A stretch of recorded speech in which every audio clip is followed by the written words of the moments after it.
Video like जरूर कर लीजिए और ऐसे वीडियो लगातार फ्री में पाने के लिए चैनल को तुरंत सब्सक्राइब कर लीजिए और बेल आइकन को जरूर टैप कर लीजिए ताकि आगे भी सारे वीडियो आपको मिलते रहे। यूट्यूब में फॉलो करते हैं तो प्लीज ये वाला फ्री टेलीग्राम चैनल जरूर ज्वाइन कर लीजिएगा। सारे नोटिफिकेशन सारे अपडेट यहीं पे आते हैं, ध्यान रखिए। तो दोस्तों एक बार फिर से आपका स्वागत है यूपीपीएससी बेस्ट ऑनलाइन कोचिंग के इस यूट्यूब चैनल पर। आज की इस वीडियो में हम लोग आरओ हिंदी के लिए एक महत्वपूर्ण क्लास का डिस्कशन करेंगे, जिसमें अनेक शब्दों या वाक्यांशों की शब्द के लिए यह संबंधित शब्दों को देखेंगे। इससे पहले की वीडियोस अगर आपने नहीं देखी तो आप प्लेलिस्ट में जाकर ज़रूर देखिएगा। यह सीरीज आरओ के लिए महत्वपूर्ण है, साथ ही साथ अन्य प्रतियोगी परीक्षाओं के लिए भी उतना ही महत्वपूर्ण है। तो चलिए शुरू करते हैं आज के इस महत्वपूर्ण सेशन को। इससे पहले साथियों जरूरी सूचना यह है कि अगर आप आरओ या फिर यूपीपीसीएस जैसे एग्जाम की कंप्लीट प्रिपरेशन करना चाहते हैं तो टीम के पेड कोर्सेज को ज्वाइन कर सकते हैं, जिसके लिए आप इनमें से किसी भी नंबर पर कॉल या फिर व्हाट्सएप कर कोर्स के बारे में अतिरिक्त जानकारी प्राप्त कर सकते हैं। ये ज्ञान सर का व्हाट्सएप नंबर है, आप यहाँ से व्हाट्सएप के माध्यम से भी जानकारी ले सकते हैं। अब बढ़ते हैं आगे अपने क्लास की ओर। देखिए यहाँ पर यह संबंधित शब्दों में सबसे पहला शब्द दिया राजगद्दी का उत्तराधिकारी या सबसे बड़ा राजकुमार। इनके लिए युवराज शब्द का प्रयोग किया जाता है। युवराज कौन होता है? जो राजगद्दी का उत्तराधिकारी होता है या फिर सबसे बड़ा युवराज राजकुमार होता है। युवा या युवती होने की अवस्था इसको यौवन कहते हैं, मतलब जवान होना, जो युवा होना होता है इसे यौवन कहा जाता है।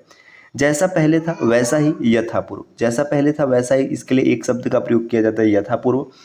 अपने युग का बहुत बड़ा व्यक्ति इसे युग पुरुष कहते हैं। युग पुरुष का तात्पर्य अपने युग का बहुत बड़ा या फिर प्रतिष्ठित व्यक्ति।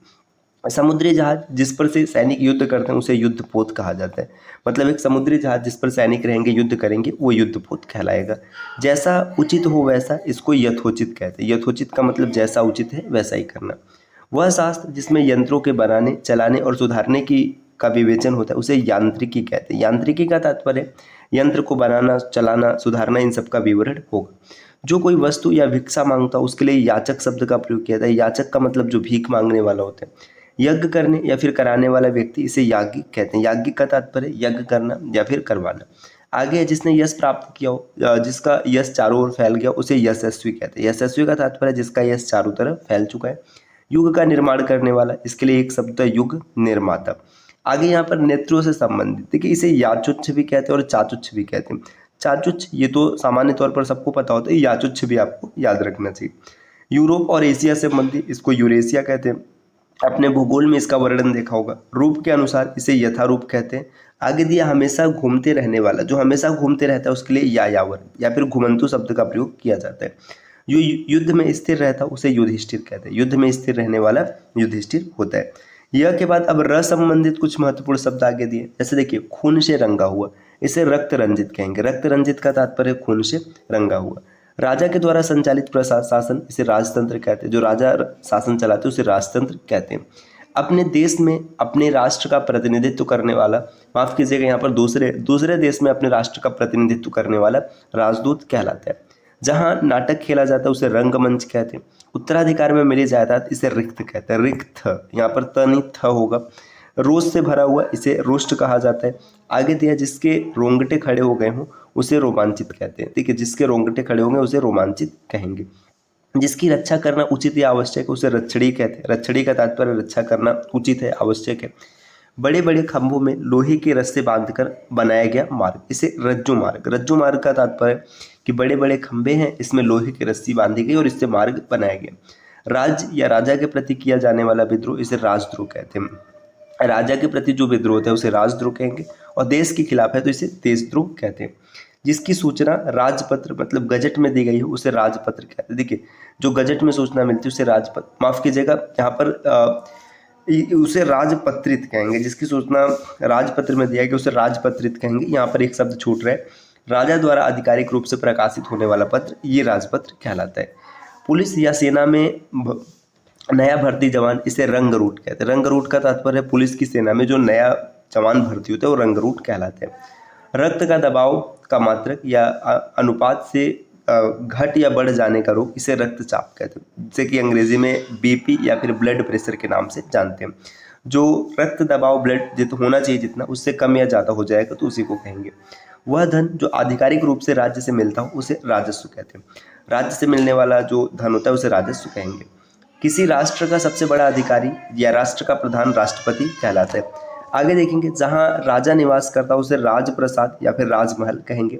जहाँ रानी निवास करती है उसे रनिवास। देखिए रानी निवास करती तो रनिवास, ये भी याद रखना है। आगे यहाँ पर दिया है, रात को न दिखाई देने वाला रतौंधी, रात में दिखाई नहीं देता उसे रतौंधी कहते हैं। गोपियों का घेरा बनाकर नाचने की क्रिया इसे रास कहते हैं। गोपियाँ चारों तरफ रहेंगी, बीच में नाचना ही रास कहलाएगा। वह काव्य जिसका अभिनय किया जाए उसे रूपक कहते हैं। रूपक का तात्पर्य इसका अभिनय किया जाएगा। रक्षा करने वाला रक्षक होता है। रघु के वंश का राघव कहलाएगा। आगे दिया राधा का पुत्र राधे। अपनी शक्ति पर यथाशक्ति, जहाँ तक और जितना संभव इसे यथासंभव कहते हैं। जिसने यश प्राप्त किया उसे यशस्वी कहेंगे। जो क्रम के अनुसार उसे यथाक्रम कहेंगे। जहाँ तक सध सके इसे कहते हैं यथा साध्य। इसी प्रकार जैसी विधि निर्धारित हो उसी के अनुसार यथा विधि। युद्ध करने की प्रबल इच्छा युयुत्सा कहलाती है। साथियों देखिए यहाँ पर कुछ नंबर दिए गए, अगर आप इन नंबर पे कॉल या व्हाट्सएप करके टीम के कोर्स के बारे में जानकारी प्राप्त कर उसे ज्वाइन करते हो तो फिर आपको अतिरिक्त फायदा होगा। आगे दिया युद्ध करने की प्रबल इच्छा करने वाला, इसे युयुत्सु कहते हैं। यह के बाद अब यहाँ पर देखिए ल संबंधित कुछ महत्वपूर्ण शब्द दिए, जैसे बच्चों को थपकी देते हुए सुलाने का गीत इसे लोरी कहते हैं। जो बच्चों को थपकी देते समय सुलाने के लिए गीत प्रयोग किया जाता है उसके लिए लोरी शब्द का प्रयोग किया जाता है। इस लोक का मतलब है संसार से संबंध रखने वाला, इसे लौकिक कहते हैं। और जो इस लोक से नहीं होता है उसे परलौकिक कहते हैं। आय व्यय लेन देन का लेखा रखने वाला लेखाकार या फिर लेखापाल होता है। वह शासन प्रणाली जो लोक द्वारा, लोक का मतलब जनता द्वारा, जनता के लिए निश्चित किया गया उसे लोकतंत्र कहते हैं। जनसाधारण के गीत लोकगीत कहलाते हैं। जो आसानी से पच जाए उसे लघु पाक कहते हैं। लोक का कल्याण करने वाला लोक सेवी होता है।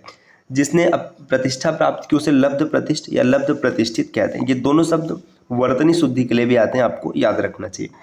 जो जिसे सब पसंद करे उसे लोकप्रिय कहते हैं। लोभ करने वाला लोलुप कहलाता है। लालसा रखने वाला, इसके लिए लालायित शब्द का प्रयोग करते हैं। जिसके पास लाख रुपए की संपत्ति उसे लखपति कहेंगे। जिसका इलाज न हो सके उसे लाइलाज कहते हैं। जो कोई जवाब या उत्तर न दे सके उसे लाजवाब कहते हैं। कुल लाभ पाने की चाह इसे लिप्सा कहते हैं। लिप्सा का तात्पर्य कुल लाभ पाने की चाह। जो वह व्यक्ति जो लकड़ियां काटकर अपना रोजगार चलाता है उसे लकड़हारा कहते हैं। यहाँ पर आगे दिए जो पुरुष दोहे की तरह बलिष्ठ उसे लौह पुरुष कहेंगे। लंबे या मोटे उधर वाला उसे लंबोदर कहते हैं। आगे दिए लोक में प्रचलित वस्तुओं से बढ़कर लोकोत्तर कहलाते हैं। ल के बाद जो अगला शब्द है ये वह संबंधित कुछ महत्वपूर्ण शब्द है, आप यहाँ पर देख सकते हैं। इसकी लिस्ट काफी लंबी है, चलिए हम लोग प्रयास करते हैं, कुछ देखेंगे। जैसे देखिए, जो सब में व्याप्त हो उसे विभु, विभु का तात्पर्य सब में व्याप्त है। विभिन्न प्रकार के विवादों में फंसा हुआ विवादास्पद होता है। जो इंद्रियों का दमन न कर सके उसे विषयाशक्त कहते हैं। जिसका विश्वास किया जाए वो विश्वस्त होता है। वीणा है जिसके हाथ में वह देवी वीणा पाणी अर्थात सरस्वती देवी होती है। विदेश का या विदेश में रहने वाला वैदेशिक कहलाता है। जो विधि या कानून की दृष्टि में ठीक या मान्य उसे वैध कहते हैं। किसी विषय का जानकार होता है, जो विषय मतलब उसमें विशेष ज्ञान रखते हैं उसे विशेषज्ञ कहते हैं। जो बढ़ रहा हो इसके लिए एक शब्द वर्धमान का प्रयोग करते हैं। जो निरंतर कई वर्षों से चलता रहे या होता रहे उसे वर्षानुवर्ष कहते हैं। वर्षानुवर्ष का मतलब पिछले कई वर्षों से निरंतर लगातार चल रहा है। देखिए आगे यहाँ पर दिया, बसंत पंचमी के दिन मनाया जाने वाला उत्सव बसंतोत्सव कहलाता है। जिस कन्या का विवाह कर देने का वचन दे दिया गया उसे वाग्दत्ता कहते हैं। वाग्दत्ता का तात्पर्य ऐसी कन्या जिसके विवाह का वचन दिया जा चुका है। कन्या का विवाह कर देने की वचन देने की रस्म इसे वाग्दान कहते हैं। वाग्दान का तात्पर्य वचन देने की रस्म होती है। वंश में उत्पन्न व्यक्ति वंशज कहलाता है। जिसके हाथ में वज्र रहता है उसे वज्रपाणी कहते हैं। बचपन और जवानी के उम्र के बीच की संधि इसे वयः संधि कहते हैं। आगे वह स्त्री मतलब जिस स्त्री का पति जीवित न रहे उसे विधवा कहते हैं। और जिस पुरुष की पत्नी मर चुकी उसके लिए विधुर शब्द का प्रयोग किया जाता है। आगे जिसको पत्नी का साथ न हो उसे विपत्निक कहा जाता है। योग या मिलन न होने की अवस्था वियोग कहलाता है। देखिए आगे है, अनुरक्ति न रहने की अवस्था या भाव से विरक्ति कहते हैं। वरदान देने वाला वरदाता कहलाता है। विरोध करने वाला या विरुद्ध पड़ने वाला इसे विरोधी कहते हैं। किसी पदार्थ या राज्य का दूसरे पदार्थ या राज्य में मिलना इसे विलय कहते हैं। देखिए इसी प्रकार और कुछ महत्वपूर्ण शब्द यहाँ पर दिए, जैसे भले बुरे की पहचान करने का ज्ञान इसे विवेक कहते हैं। किसी मामले के खिलाफ दिया गया मत इसे विमति या फिर टिप्पणी कहा जाता है। एक से अधिक बातों में से कोई हो, एक मतलब विकल्प है। वस्तुओं की बिक्री करने वाला विक्रेता होता है। कानून का रूप देने के लिए प्रस्तुत किया गया प्रस्ताव या मसौदा इसे विधेयक कहते हैं। जिसे जीत लिया गया उसके लिए विजित शब्द का प्रयोग किया जाएगा। अगर आगे बढ़ेंगे तो यहाँ पर कुछ और महत्वपूर्ण शब्द देखिए, जिसको जानकारी बहुत अधिक है तो उसे विज्ञ कहेंगे। नेक्स्ट दिया लोगों की जानकारी के लिए पत्रों आदि का प्रकाशित बातें सूचना विज्ञापन कहलाते हैं। जो स्त्री विद्वान हो इसके लिए विदुषी शब्द का प्रयोग करते हैं। वाणी का विकार इसे वांग्मय कहते हैं। वांग्मय का मतलब है वाणी का विकार। किसी वस्तु या विषय के लेखों को अलग अलग करके देखना विश्लेषण कहलाते हैं। देखिए आगे दिया काम के लिए अनुपयुक्त समय वृथा समय। वृथा समय का मतलब समय उपयुक्त नहीं है। दूसरों के कार्य में विघ्न डालने वाला विघ्नकर या फिर विघ्नकर्ता। जो वंदना के योग्य है उसे वंदनी कहते हैं। विदेश में रहने वाला इसके लिए एक शब्द विदेशी का प्रयोग किया जाता है। जो व्याकरण को जानने वाला उसे व्याकरण। देखिए ये काफ़ी महत्वपूर्ण वर्तनी शुद्धि में भी आता है। जो विज्ञान को जानने वाला उसको वैज्ञानिक कहते हैं। जो व्याख्या करता है उसके लिए व्याख्याता शब्द का प्रयोग किया जाता है। जो वेतन पर काम करता है उसे वैतनिक कहते हैं। वैतनिक का तात्पर्य वेतन पर काम करने वाला। देखिए आगे बढ़ेंगे तो आगे और भी महत्वपूर्ण शब्द दिया है, जैसे वह जिस स्त्री की संतान पैदा न होती हो उसे वंध्या कहते हैं। जिस पुरुष का विवाह हो चुका उसे विवाहित कहेंगे, और अगर महिला या स्त्री का विवाह हुआ है तो उसे विवाहिता कहेंगे। तारो भरी रात इसको विभावरी कहते हैं। जो व्यक्ति अधिक बोलता है उसे वाचाल कहते हैं।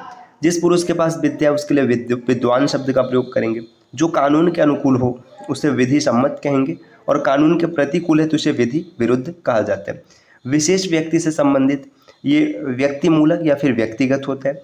लेना और देना या फिर आदान प्रदान करना विनिमय कहलाता है। देखिए आगे यहाँ पर दिया वनस्पति का आहार करने वाला, इसे वनस्पत्याहारी कहते हैं। वनस्पत्याहारी।